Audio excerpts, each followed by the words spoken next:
صلی اللہ علیہ وسلم نے کیسا روزے داروں کو روزہ دکھلایا اور کیسا بتلایا. فرماتے ہیں ابو مسعود غفاری رضی اللہ تعالی عنہ کہ میں نے سنا ہے فرماتے ہوئے حضور اکرم صلی اللہ علیہ وسلم کو رمضان کا مہینہ آیا، آپ نے فرمایا اگر لوگوں کو معلوم ہو جائے کہ رمضان کیا ہے، کیا مطلب کہ رمضان کیا ہے، مطلب یہ ہے کہ اگر لوگوں کو معلوم ہو جائے کہ رمضان میں صرف روزہ رکھنے پر، صرف روزے پر، باقی تلاوت، ذکر، عبادت، نفقات، صدقات، مواسات، یہ سب اس کے علاوہ صرف روزہ رکھنے پر بندے کو کیا ملنے والا ہے، اگر اس کو معلوم ہو جائے تو میری امت یہ تمنا کرے کہ یہ رمضان ایک مہینے کے لیے نہیں، ایک سال کے لیے آتا. رمضان ایک مہینے کے لیے نہیں بلکہ ایک سال، ایک مہینے کا رمضان نہ ہوتا بلکہ ایک سال کا رمضان ہوتا، پورے سال رمضان.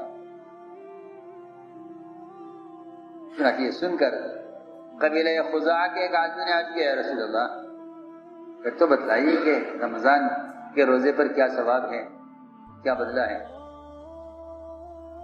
فرمایا آپ نے کہ پورے سال صرف رمضان کے مہینے میں روزے دار کو روزہ رکھنے پر جنت جو دی جائے گی پورے سال اس کو سجایا جاتا ہے. کسی مکان کو سجانے کے لیے ایک سال کی کیا ضرورت. پھر وہ اللہ جس کے کن فیکون سے ہر مسئلہ، ہر کام پورا ہو جائے، وہ جنت کی تزئین کے لیے اور اس کی تجمیل کے لیے اور جنت کو سجانے کے لیے پورا سال رمضان کے مہینے کے لیے جنت کو سجایا جاتا ہے. شروع سال سے لے کر رمضان جب پہلا دن ہوتا ہے رمضان کا تو ایک ہوا عرش کے نیچے سے چلتی ہے، خاص قسم جو جنت کے درختوں کے پتوں کو اس طرح حرکت دیتی ہے جس سے ایک خوبصورت آواز اور جس سے ایک ساز نکلتا ہے. اس کو دیکھتی ہیں حوریں، حوریں اسے دیکھتی ہیں اور حوریں یہ کہتی ہیں کہ اے ہمارا رب، یہ بندے جنہوں نے یہ روزہ رکھا ہے تو ان بندوں کا ہمارا شوہر بنا دے. حوریں تقاضا کرتی ہیں اللہ سے کہ ہمارے لیے ان بندوں کو ہمارا شوہر بنا دے جنت میں، ہمیں ان کی بیویاں بنا دے. ہماری آنکھوں ٹھنڈا کر انہیں ہم سے ملا کر، اور ان کی آنکھوں کو ٹھنڈا کر ہمارے ذریعے سے. فرمایا کہ جو بندہ روزہ رکھتا ہے رمضان میں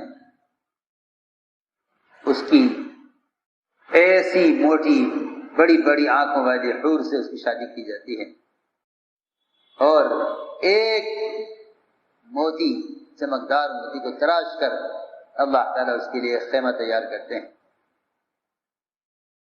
اور ان میں سے ان حوروں میں سے ایک حور کے اوپر جو لباس ہوتا ہے وہ ایک وقت میں 70 جوڑے پہنے ہوئے ہوتی ہے. 70 جوڑے، ہر جوڑے کا رنگ الگ ہوتا ہے، اور وہ 70 جوڑے اس طرح پہنے جاتے ہیں کہ ہر جوڑے کا رنگ، ہر جوڑے کا ڈیزائن الگ نظر آتا ہے. یہ نہیں کہ ایک کے نیچے ایک چھپ جائے، اگر آج ایک وقت میں 70 جوڑے پہنے گا تو ایک ہی نظر آئے گا، لیکن 70 جوڑے الگ الگ رنگوں کے پہنے جاتے ہیں، لیکن ایک جوڑا دوسرے جوڑے کو چھپاتا نہیں ہے اور ایک جوڑا دوسرے جوڑے کی وجہ سے چھپ نہیں جاتا، بلکہ ہر رنگ نظر آتا ہے، ہر جوڑا الگ نظر آتا ہے. اور ہر حور کو 70 قسم کی خوشبوئیں دی جاتی، ہر خوشبو کا رنگ الگ، ہر خوشبو کی بو الگ. اور ہر حور کے پاس اس کے پاس 70,000 ان کی خدامائیں ہوتی ہیں، باندیاں ہوتی ہیں جو اس کی اکیلے کی خدمت کے لیے ہوتی ہیں.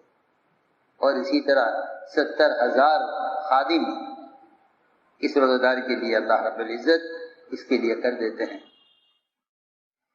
ان سارے غلاموں کے ہاتھوں میں، ہر ایک کے ہاتھ میں ایک سونے کا پیالہ ہوگا، اور ہر پیالے کے اندر ہر پیالے کے اندر کھانا ہوگا، اور جو لقمہ بھی اس پیالے سے کھانے کا لیا جائے گا اس لقمے کا ذائقہ اس پیالے کے آخری لقمے سے مختلف، یعنی کہ ایک پیالے میں ایک ذائقہ کھانا ہوگا، اور ہر لقمے کی لذت الگ ہوگی۔ جو لذت اس لقمے کے پہلے پیالے کی ہے، اس پیالے کے پہلے لقمے کی ہے، وہ آخری لقمے کی وہ لذت نہیں ہوگی۔ ہر لقمے کی لذت الگ ہوگی، ہر پیالے کا کھانا الگ ہوگا، اور ہر عورت ہر حور کے پاس 70 مسحریاں ہوں گی، سرخ یاقوت کی بنی ہوئی، ہر مسحری پر 70 بستر ہوں گے ریشم اور دیباج کے۔ یہ سب کچھ تو ایک حور کے لیے ہوگا، اور اتنا ہی اس روزہ دار کو بھی دیا جائے گا۔ یہ سارا اجر و ثواب اور یہ ساری نعمتیں اس شخص کے لیے ہیں جس نے رمضان میں صرف روزہ رکھا۔ اس کے علاوہ جو نیکیاں کرے گا اس کا اجر مستقل ہے۔